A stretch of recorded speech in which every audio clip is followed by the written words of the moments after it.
posting really good content on LinkedIn by itself isn't enough. Jasmin, welcome to Unmatched. I feel like this has been a long time coming. You found the way to shatter the actual limits. So audience building can be hacked. Brand authority has to be earned. You make it look easy. We have not yet hit the pinnacle of influencer marketing. I can hear that in your voice that you're excited about what's coming. But what if you invested zero and you still could earn the same amount of money or potentially 10 times more or 100 times more? How? Ultimately, you have to build trust.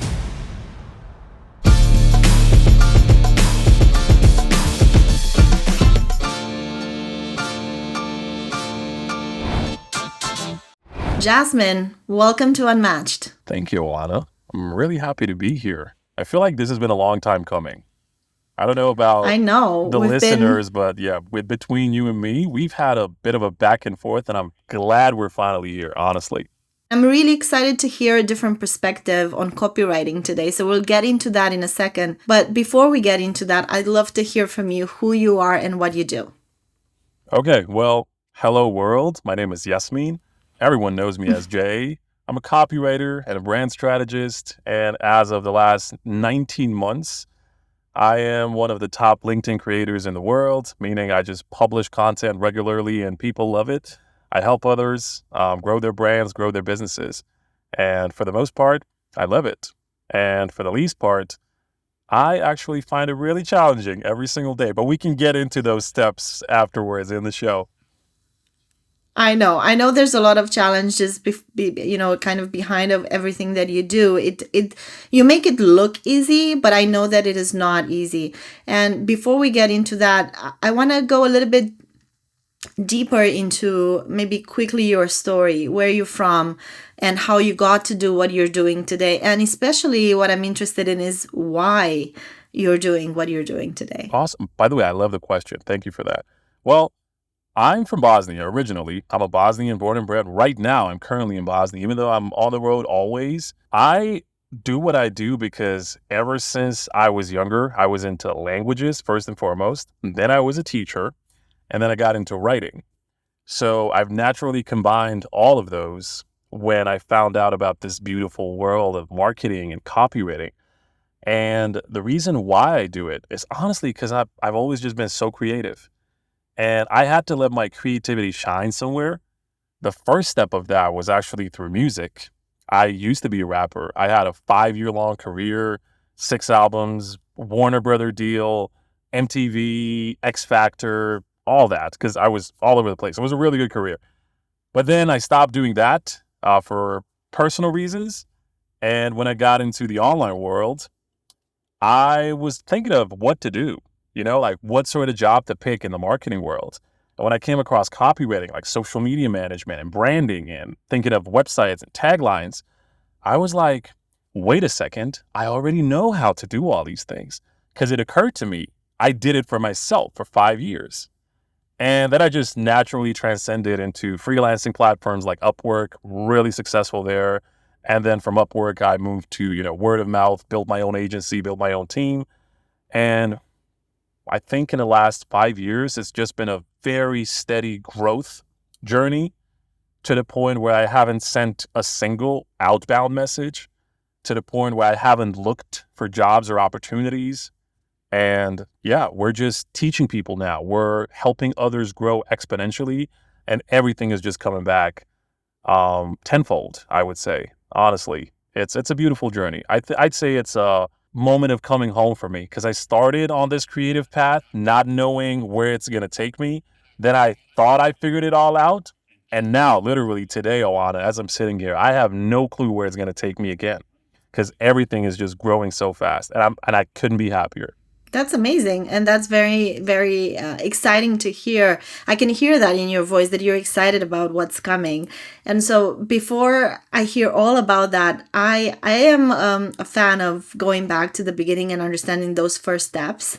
Because a lot of the people that are starting anything are probably wondering, okay, but he's this, very successful guy doing this right now. But how were the first things that you did, and how maybe challenging was it to even start doing it? Because I know from your content that you've started it, you kind of left it, you went back to it, and then that's when sort of things started to pick up. So I'm curious about what was the change there? What made it work eventually?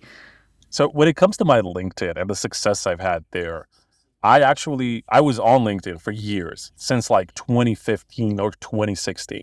But I only wanted to get active on the platform to actually start posting in 2020.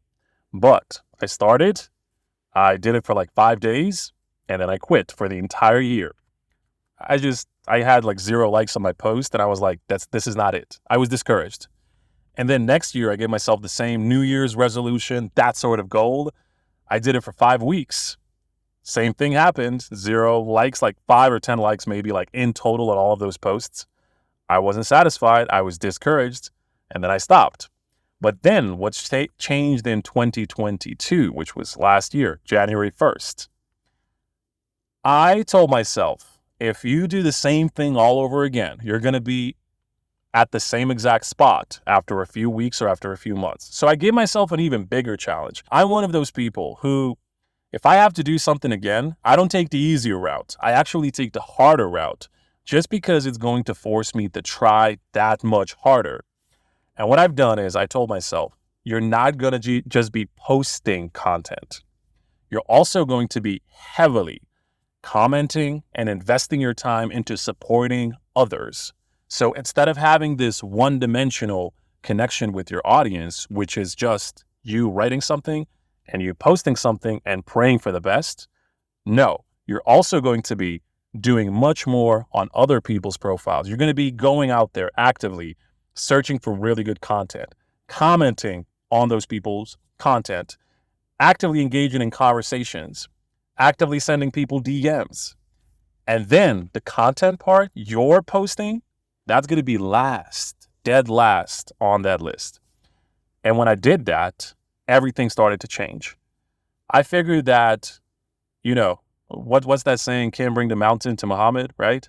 I basically, instead of waiting for things to happen for me, I made it happen because I was out there for hours and hours and hours on end every single day. I kid you not. At the very beginning, I would spend 5 or 6 hours on LinkedIn. At that point, I had no return on my time investment. I literally just was looking to place myself in as many places and be the voice that people recognize over time. And I did it through comments on other people's profiles. And then things really started to happen. I figured out when certain creators would actually post. So I was like, let me be first. So as soon as they posted, in that first minute, like literally those first 10 seconds, I would leave my really good value-packed comments. And other people would chime in, other people would reply. But I did it for 20, 30, 50 times during a single day, every single day, for months and months. What started to happen is, outside of my posts, people started seeing me everywhere. But the way they saw me was number one comment, number one comment, number one comment, everywhere. So naturally, people got curious. Who is this guy? How does he have such good content? Who is he? Let's just follow him. So this curiosity that I've very actively built throughout the platform gave me more followers. But then after the new followers came, I had to figure out my direction. What do I talk about? Because I legitimately didn't know at the very beginning. I was testing, I was throwing stuff at the wall to see what sticks. But ultimately, I landed on 3 really big topics. First off, I landed on copywriting because that was really close to my heart. And I landed on personal branding. But the third topic that actually came into play like 6 or 7 months into the journey. And that was LinkedIn growth or engagement strategies, algorithm hacks, and things like that. Like, I was just curious about the platform, right? And as I was learning how these comments work, how the DMs work, how to get more followers or more views, I would just share my findings with the world. And people were like, wait a second, this actually works. Like, what this guy is saying, it actually works. He's not just trying to sell us a course or something, because I didn't have a course. I still don't have a course. So naturally, I got into this third content pillar, which is LinkedIn growth. And now in 2023, We are ranked number one in the world, all categories, everything. Number one for copywriting, number one for personal branding, number one for LinkedIn growth, which to me is bloody amazing. But it was honestly just a product of so much time spent on the platform and so much consistency in actually putting yourself out there. I still see people doing the very first thing I did very actively, which is just posting really good content. But posting really good content on LinkedIn by itself isn't enough. You have to comment and be out there in the world, outside of your profile, outside of your own realm. You have to let people know that you exist in other realms. Otherwise, how are people going to find you? It's like you're the best scientist in the world, but you're just stuck in your own lab. You never leave. No one knows about your findings. No one knows about your ideas. You have to go out there. You have to roam the hallways. You have to go into a different lab, into a different classroom. It's the same thing on LinkedIn. If you're just keeping to yourself, you're never going to be known anywhere else. But if you literally just take a small step, I don't even want to say on the wild side, on the public side, people are really going to notice. And if your content is good, that's only going to keep them there. So that's my journey in a nutshell. I think I went super deep into the details, but that's my journey in a nutshell on LinkedIn. A lot of commenting and a lot of figuring it out when it comes to how to get maximum exposure outside of your own content.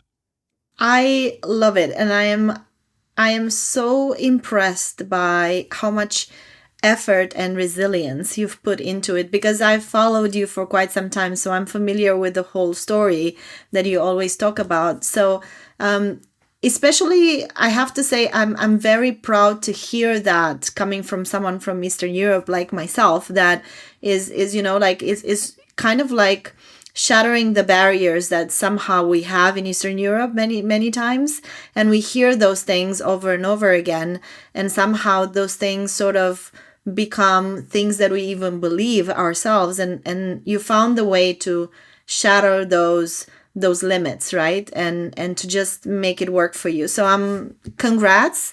And I'm very proud of your journey and how you made it happen for yourself, and how you're helping others. So Thank you, Oana. yeah, I really mean it. And it's incredible to see this kind of journey and how that can affect other people from different industries. And this is where I'm very selfishly interested to hear from you, because as a marketer coming from the corporate world, I think one of the biggest learnings for me, since I've been a bit more active on LinkedIn, not at all at your level, but at least trying to kind of like understand how things work, is I've had the realization that as a marketer, although I understood audience building, and I thought I understood until I actually started to implement things myself and do it myself, I didn't realize how bloody hard it is to build an audience.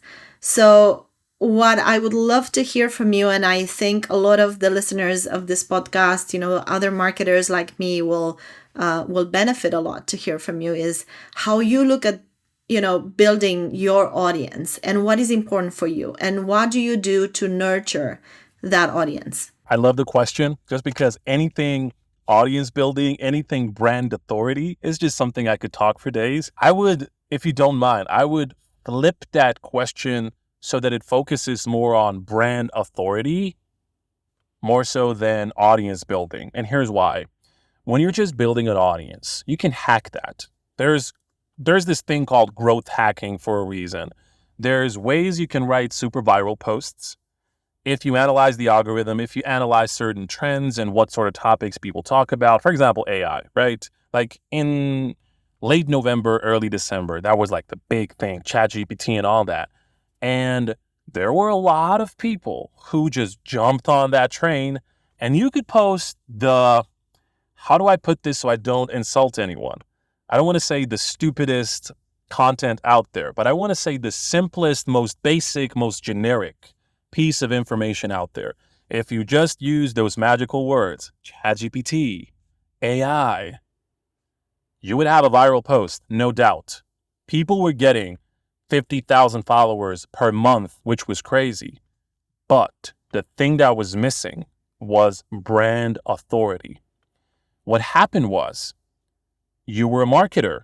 right? You were talking about, let's say you were talking about Google ads, Meta ads, how to use PPC to grow your business. But then all of a sudden, you saw this trend of AI and you started talking about that. So the people who came and all those 50,000 people that you garnered in 1 month, they started following you, not for Google ads, not for Meta, not for PPC. They started following you for AI. But then when that bubble had burst, people started getting back into their groove. They started getting back to their brand, right? And they started talking about, again, Meta, Google, PPC, all that, and it didn't resonate. They had thousands and thousands of likes and comments, so engagement in total on their AI posts. But then when they actually started talking about the things that they're actually doing, nothing, nada, zilch. Why? Because the brand authority in their respective niche was missing. And I can't stress this enough. Creators on LinkedIn or any social platform, they try to hack the system so often that they forget there's a bigger game at play right here. We're not just talking about numbers and how to get the most followers, how to have the most viral posts. Ultimately, you have to build trust. You have to build a brand that people recognize you for. And if you build it on something that has nothing to do with your business, it isn't going to work. So audience building can be hacked. Brand authority has to be earned. And it only can be earned through time and through really good content that comes from experience. Like there's this, I feel like I'm always going to lead this conversation with a mistake that I see people doing, and then I'm going to explain what needs to be done. I see a lot of LinkedIn creators post about stuff that's purely informative. Like, here's 7 ways you can use whatever tool, insert name, tool, to improve your revenue. Here are 7 sleeping habits you can start implementing today to become more productive, things like that. But the problem is I can just Google that. That content isn't unique. That sort of content doesn't increase your brand authority. It doesn't build it in any sort of way. But there is a change you can easily do. There's a change you can easily make in your content. If you want to do informational content, you have to put yourself inside that information. Now, here's what I mean. Oftentimes, you'll see a lot of these carousel posts. There are like 20 slides, and they'll give you all the information in the world. But the thing is, if you erased the name of the creator, the name of the poster, the author, and their profile image, that could have been posted by anybody in the world, meaning their brand authority sucks, pardon my language, meaning they're not the authors, the real authors of that content, because anybody else could have posted that. But the small shift, the small change you can do is to insert yourself in the information. An example of that is I've used these sleeping habits for the last 17 years running 3 businesses. Okay, now I'm listening. Because now I know that these habits you're about to share with me, I can't Google them. I can't find them anywhere else. They're based on experience. I did this. I know this. I have tried and tested this particular piece of information that I am about to share with you. So this isn't just something I Googled. This is something I've done. And that is a big, big shift in how you build brand authority. Marketing is 90% psychology. Copywriting, 90% psychology. Everything we do for grabbing people's attention, keeping people's attention, and then retaining and nurturing their attention is psychology. The 10% is just methods of doing it, meaning writing or design or video delivery. So to me, Oana, audience building really has to do with brand authority. If people trust you, and if you prove to them time and time again that they can trust you, that what you're sharing is so valuable and rooted in your experience, people are going to keep coming back. And no matter how small that piece of information you share is or how big, people are going to be applauding it just because you've earned the trust. And hopping on the latest trends, wherever the wind takes you, or just sharing stuff you find online or whatever ChatGPT spews at you, that doesn't do it. That is not how brand authority is built on any social media platform. I can give you hundreds of examples of creators I know who have hundreds of thousands of followers. They're hacking the system by creating content that seemingly garners a lot of likes, garners a lot of engagement, but then the second they try to sell something to someone, it doesn't work. They literally get 7 or 8 sales and they have 100, 200, 300,000 followers. You can't sell to 10 people with 300,000 followers, something's off. I'm not saying I'm the smartest guy ever, but this is pure psychology. Brand authority isn't built in a day. Brand authority isn't built off trends, and brand authority isn't built off one viral post. You have to earn that, and you actually have to put in the work in building these connections with people who actually follow you. I'm going to stop right here because I feel like I could rant about brand authority for years. So let's take a quick break on brand authority. I love it. I mean, there's a lot of good tips out there, but I feel like I want to take it out a little bit. It's super interesting, all that you've said. And I think I'd love to take it out a little bit out of the LinkedIn world, because this is what I find fascinating about what you do is you've gone to be so good at, understanding all those little details that you understand what goes beyond the actual tactic. You understand the psychology of it. And this is what is interesting for me as as a marketer from a different perspective, and doing something maybe different than what you do is, what does it take to build that brand authority in the first place? Apart from, of course, building trust, but you mentioned trends, and trends come and go. Completely agree. You also need to understand who you are and why you're saying what you're saying.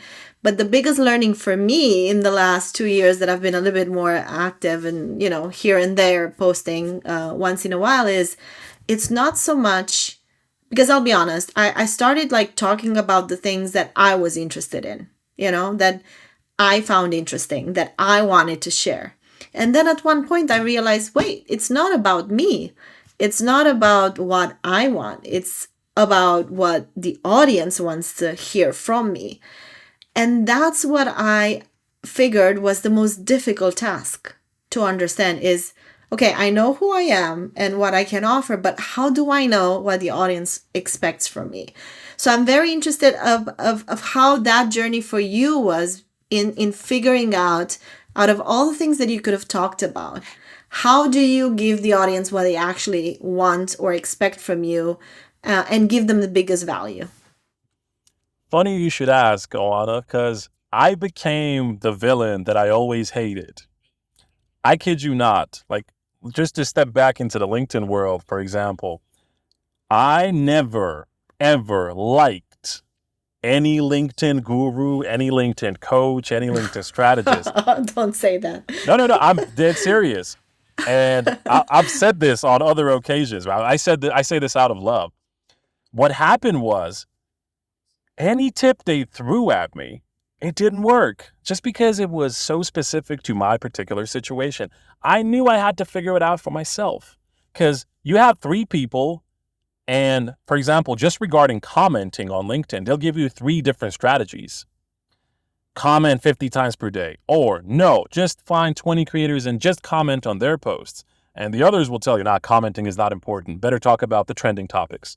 Or when it comes to posting, some of them will tell you, post whenever you want, as much as you want. Some of them will tell you, no, post every day at a very specific time, to the minute, to the second. And then others will tell you, no, it doesn't matter. Just post for quantity. Post 3, 4, 5 times per day. That's how you get the most reach. And I was like, to hell with all this. This is just overwhelming.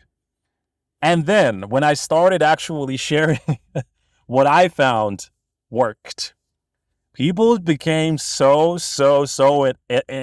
enamored or in love with what I've actually shared that I was kind of forced into this whole LinkedIn growth expert or coach or whatever you want to call it bubble. I never wanted to become a LinkedIn growth coach, LinkedIn growth expert, Oana. I swear, I've been saying this since day one. I never wanted to do this.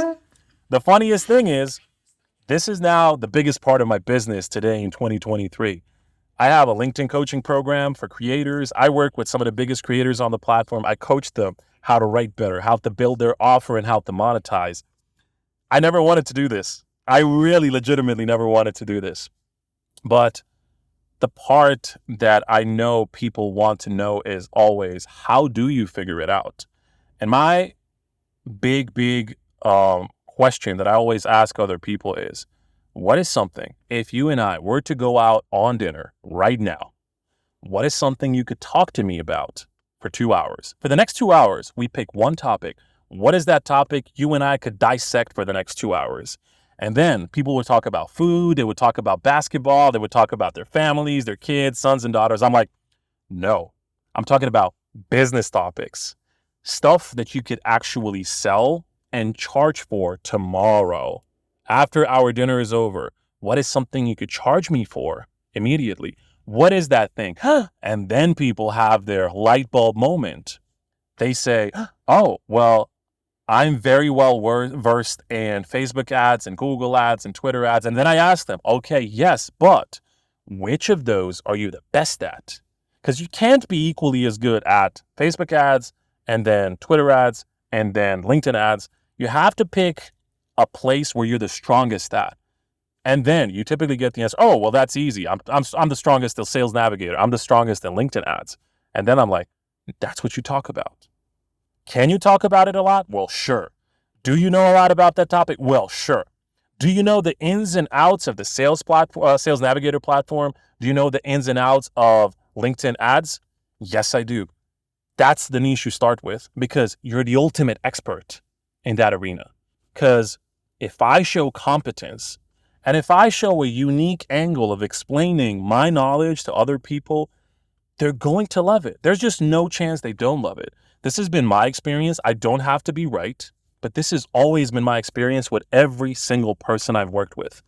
If you know your stuff 100%, you don't care whether you attract 100 people or 1,000 people.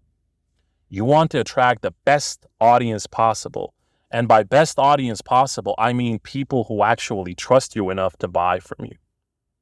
That is the difference to me between a really good personal brand and just a popular personal brand. Because popular doesn't have to be good and strong. And here's what I mean by that. I know creators on LinkedIn or Twitter who have probably a tenth of my following, but they earn more money than me. They sell more than me. If we did a challenge with my 100 and something thousand followers and their 10,000, they would sell more product than me. 100%. Want to know why? Because their audience is fully ready to buy from them. Their audience is so niche. And my audience is like super broad, and there's people who might be interested in the writing, might just be interested in getting good information, but not everyone's ready to buy. And truth be told, this is not something you can fully impact and fully control as time goes by, because people are going to follow you even if they just like something you write, and they might not be ready to buy. But for the most part, if you are well versed in one area, people are going to be following you for that one area of your expertise. But if you talk about 5 things, you're just going to attract a random number of people, random interests, and it gets almost impossible to sell. One of the biggest challenges that we have in marketing, whether it's brands or people trying to position themselves, it doesn't really matter, is this idea that you want to be everything for everyone, right? And it's absolutely normal, and I think it's understandable. It's you don't want to lose opportunities, and you want to make sure that you attract as many, consumers, customers, audience as broad as you can. However, especially at the beginning and as you are establishing yourself, it's a little bit counterproductive because you're then attracting everyone, and then not everyone is your ideal consumer, right? So how do you look at that process of distilling what the ideal consumer is? Of course, I'm thinking more like in broad terms. You might think of it more in LinkedIn terms, but still, I think it's so applicable because it's really the way how you look at your target audience and how you give them what you think they want, but in a way that is very targeted and is not extremely broad. If you ask me, there's a simple way you can figure out if your audience fully likes your content or if 100% of your audience is actually interested in what you're sharing. Simply ask them. Doesn't matter what the platform is.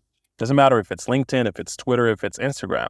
You have stories, you have comments, you have polls, you have videos, and whatever tool you want to use. I feel like we're so focused on sharing and just giving so much out there, putting it out there in the ether, that we fail to take a step back and actually ask the audience, is this something you're interested in? Is this sort of content the content you're actually looking for me to make? Or let's say if you're making 3 different formats of content, you're doing images, you're doing videos, you're doing text only. And I know we don't do this enough as content creators on any platform. Just ask your audience, do more polls, ask more questions. Or even if you don't want to waste engagement because you feel like, well, a question or a poll isn't going to give me many likes, post your normal post. But at the end of it, in the PS, this could be a video, this could be a reel, this could be a story, this could be a text-only post, a carousel, a thread, doesn't matter. At the very end of your post, those last 5 seconds, add a PS and ask people. This is so simple to do, and you can do this probably once a week, or even if you feel like that's too much, you can do it once a month. But always take a step back and check in with your audience. What this is going to create is a new level of trust, but also you're going to let your audience kind of control what they want to hear. But ultimately, you're in full control, obviously, because you decide what gets posted. But they're going to feel so much more connected to you and the content because they feel like they've chosen it. It's kind of like recommendations on Netflix or Spotify. Whenever you're listening to something, Netflix or Spotify, these apps will ask you, do you like this? Why? Because they want to know if you like content like this, they will keep putting out recommendations that are similar to that. You can achieve the same effect with people. Simply ask. I know it's so simple, yet it's so difficult for so many people to do it. And what I love about what your sort of strategy and the way that you engage with your audience is that it seems always a conversation. It's never, I'm posting this and maybe, yeah, I'm commenting on people commenting on my post, but the comments are, oh, thank you for saying that. Or no, it's an actual conversation. You can go into the comments and you can see that you are responding and you're asking and they're asking and you're responding, and it is a conversation online, and that's really amazing. So I think that extrapolating that, outside of LinkedIn, that's really sort of the thing that you want to try to achieve when you're building any sort of audience, whether it's like as a brand, whether it's a personal brand that you're building. It's really trying to achieve the dialogue. What do you think? I have spent so many hours, just as you said, having conversations with people. It's no longer just a comment for comment's sake, for boosting up the numbers, where people see, oh, he got 1,000 comments on his post. No, I am actually talking to real people. And when they tell me, I resonate the most with point number 7 in a list of 10, whatever. Point number 7 was something. I will ask them, why is that? I will continue the conversation. I won't just say, great, thank you. I will ask, I'm so glad this resonated with you. Why do you think that is? And then I'll continue the conversation because it makes the audience feel, it makes the reader feel like I'm getting to know them. They know me on a personal level. And the more of these conversations you have, the more people are ready to endorse you, to support you, no matter what you're doing, and to buy from you and to recommend you to others. It's really about the conversations. And you can do this on other people's posts, tweets, stories, reels, or you can do this on your own. Because if people take the time to leave a comment on your post, best believe you should take some time and respond. Sometimes it's humanly impossible if you get like hundreds and hundreds and hundreds of comments. Everyone understands that I can't possibly talk to everyone. What I've done is I've built a culture of commenting where people are so ready to share their opinions and to actually go and have conversations with others. To the point, I don't even have to be there when my post goes live. People are going to be talking amongst each other just because I've built this culture, this level of community where people are there for the information that I share, and that sort of information is what connects them. But they're going to be the ones conversing. They're going to be the ones having those chats in the comments. And I don't have to be there, but the community will be there. And that's the beauty of my content and my brand, I feel. It's not just what I share, it's what people feel when they're in those comment sections. They feel welcomed, they feel understood, and they know no matter what they say, their ideas and their voices will be supported. And that is something I am most proud of. And I wouldn't change it for a thing. Even though it's humanly impossible for me to be there every step of the way, I feel like it's the most unique part of my brand, just because people feel so confident that they can be themselves. And I know for a fact that is not something everyone feels on every other person's profile on LinkedIn. I'm really proud of that, actually. No, absolutely not. And I can vouch for that, that every time that I hear or I read any of your posts and comments, I do get exactly that feeling that you're talking about. So that's really well done. And it's amazing how well you have learned to understand your own brand voice, and you're like very clear on what that stands for, because that's the most important thing. Now I want to take a step back to going back to copywriting, which is your the first love, and what you say that you love most and what you're best at. And like as a marketer, one of the things that I'm very challenged with all the time is the level of content that we have out there right now. You look at, it's not just LinkedIn, it's Instagram, it's TikTok, it's Twitter, it's Threads, it's everything and everywhere. And as a marketer in a brand, you have to be everywhere. You need to see everything and you need to know everything. Now, the question that I have for you is, how do you make sure that your copy stands out in this amount of, huge amount of content that we have everywhere and so much noise everywhere? Because everyone is saying something, everyone is putting content out there, and it's really, really challenging to capture attention of anyone on one single thing. It's very, very challenging. So how do you make sure that your copy or what you're saying can actually stand out?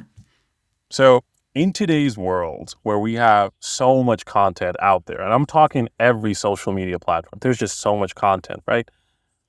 The copywriting, the skill of copywriting is, to me, the most important thing you can hone in your career. Doesn't matter if you're the business owner, if you're the marketer, if you're the social media manager, if you're the video producer, you should understand the actual psychology behind words. Copywriting should be in your skills acumen. We're no longer just talking about us battling our competitors for attention. So Apple isn't going head to head with Samsung in their content. They're not. They're actually going head to head with everyone. Imagine being in Times Square, Oana. There's hundreds of ads around you. Apple doesn't care about Samsung. Samsung doesn't care. They care about everybody else who's trying to get people's attention and keep their attention. So when it comes to the copywriting part, especially in the digital format of content today, whether it's videos, reels, text only, the thing that matters is the first 5 seconds, the hook. The hook is everything, but it is not everything. And let me explain. The hook is the most important part because it grabs people's attention. But I feel like this is what 99% of marketers focus on. They focus on grabbing people's attention. But what about the other part? What about keeping people's attention and justifying their attention all the way till the end? I know for a fact this is something that not everyone focuses on. Everyone is just so focused on, as you're swiping, oh, how do I stop you in your activity? How do I stop you so that you look at my content? This is step number 1, grabbing attention. The second step that needs to happen, how do you keep people's attention? We challenge the hook. We say something totally opposite of what we just said. to the point where the audience feels like, what do you mean? But they don't mean what do you mean in a confused way. They mean what do you mean as in, I'm really intrigued by this. Then you have to explain it. But because people now care, first you've invested them into the story, then you're giving them something to care for. Now you just keep their attention all the way till the end. All you have to do is explain the rehook. Now, because of this, you've just giving them tremendous value. And with this, with understanding the psychology of copywriting, you've now grabbed people's attention, you've kept their attention, and you've justified their attention. All it takes is understanding how to hook people, numbers, using the word you or quotes, rehook, challenging the hook, explaining all of it, and then justifying it at the end with a power statement. This works in almost any format, short, mid, or long, video, static, or dynamic. It really works on any platform just because this is how we think. And again, copywriting is 90% psychology. Once you understand this, your writing will get better and the actual results of your content will get better, no doubt. I love that. And it's what fascinates me is I think a lot about the future of marketing and the future of the world in general. I'm a little bit let's say not preoccupied, but interested in what's coming and what are those skills that you need for the next 10 years, right? Marketing changes so fast.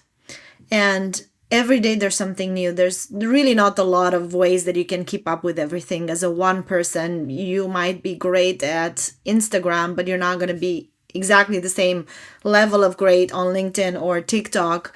You're going to have to pick your lanes and just be good at one thing. But I do believe, and I agree with you, that copywriting is one of those skills that you absolutely as a marketer need to hone in and make your own.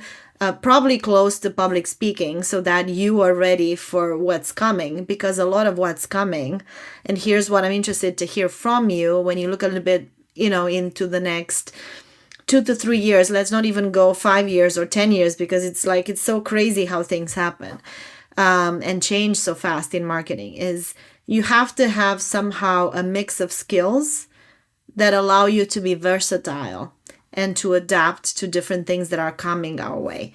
Now, how do you look at let's say, the immediate future of marketing, if you say 2 to 3 years from now, and the future of communication and engagement and audience building and platforms, and how does that evolve, and how do you stay relevant as a marketer in that space of constant change, When it comes to the next 2 or 3 years, or even less than that, marketing, to me, I feel like is going to stay the same as a whole, but how we perceive content will change. It's just going to get faster and faster, and we're going to get less trustworthy as creators, but also as people.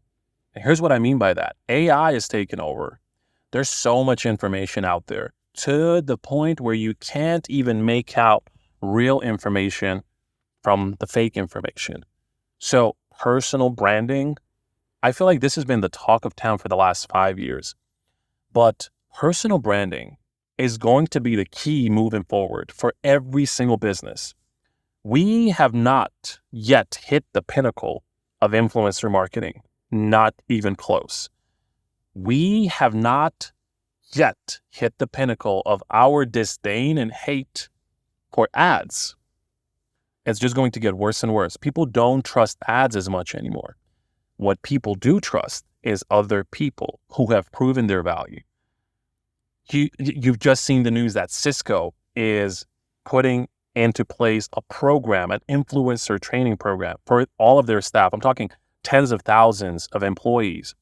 They want to train everybody how to use social media to build their personal brands, because they understand if you invest $1 million into sales and marketing, that can only result in X amount of dollars because you invested $1 million.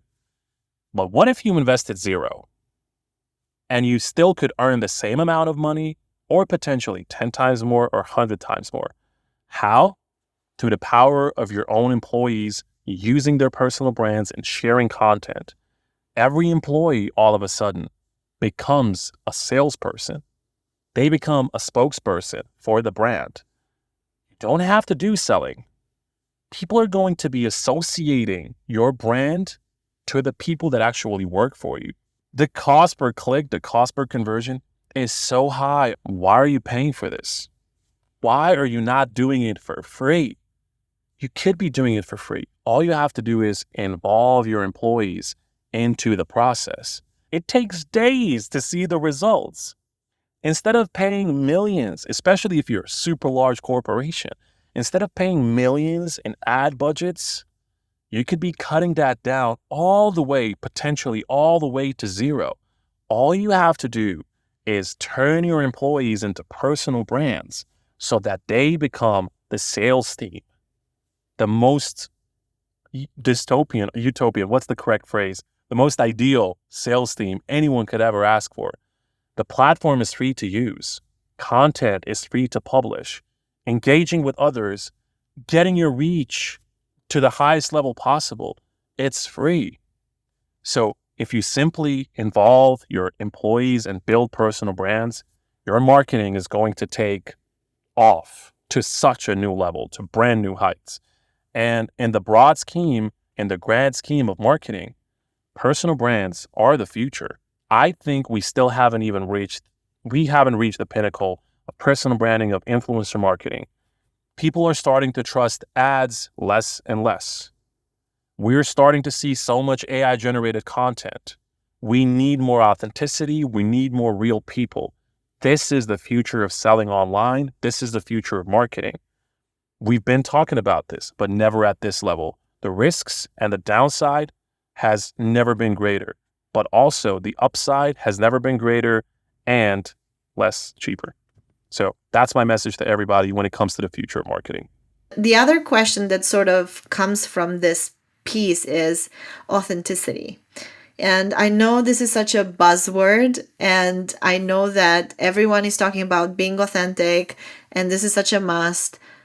But to me, at one point, the question that is being raised is, what does even authentic mean? Authenticity to me, Oana, is one of my favorite questions. Like, how do you stay authentic on social media?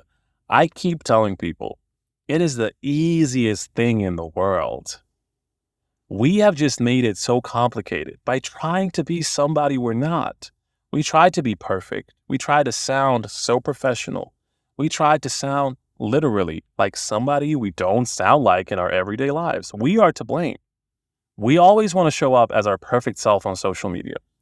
My way of authenticity, and I believe it is the key to me growing my brand on social media across platforms, is I have embraced my imperfections. I tell people exactly what I'm good at, what I'm not good at. If I were to meet you in the street, Oana, I would have the same level of candor, tonality, the words that I use. It would be exactly the same. And then when I ask people, why don't you do this in your comments, in your posts? The answer is always, I feel like I'm stripped away completely. Like, people see the full me. That's the whole point. Like, if you want to be authentic, that's the whole point. People should see the real you. So it's basically a question of fear and people being fearful of how others will perceive them. And I know this for a fact because I talk to a lot of people and I get this question a lot. How do you stay authentic? I just tell people, just be yourself. Why do you speak like I will go through their comments, and I kid you not, I will strip apart their activity. I will tell them, why did you say this in this sort of way? You've never used this phrase ever. And then they're like, well, it made me sound more professional. I'm like, don't do it. Just say it how you do it. Authenticity, honestly, is the easiest thing to do. We have just made it so complicated in our pursuit of perfection. Perfection doesn't exist. Guys, if you're listening to this, embrace your imperfections. Be yourself. Use the words that you actually use. And even if it's just photos, even if it's the stuff you actually like talking about, just do it. And people will tell you whether it's the right thing for your brand or not. It's honestly, it's the easiest thing in the world. I can't explain it better than that. It's the easiest thing in the world. Just stop chasing perfection. Nobody's perfect. Nobody. No matter what social media tries to, teach us and show us, nobody's perfect. We're all human beings. And on the other side of that screen, on the other side of that post, on the other side of that reel, who's there? Another human being. You just need to show them that what's on the other side of yours is that good and it's real. So yeah, embrace your imperfections, guys. Authenticity. That's it. Jasmin, thank you for this amazing conversation. I had so much fun. Thank you, Oana, very much for the invite and for allowing me to use this platform to just speak my thoughts into the world. Till next time, okay?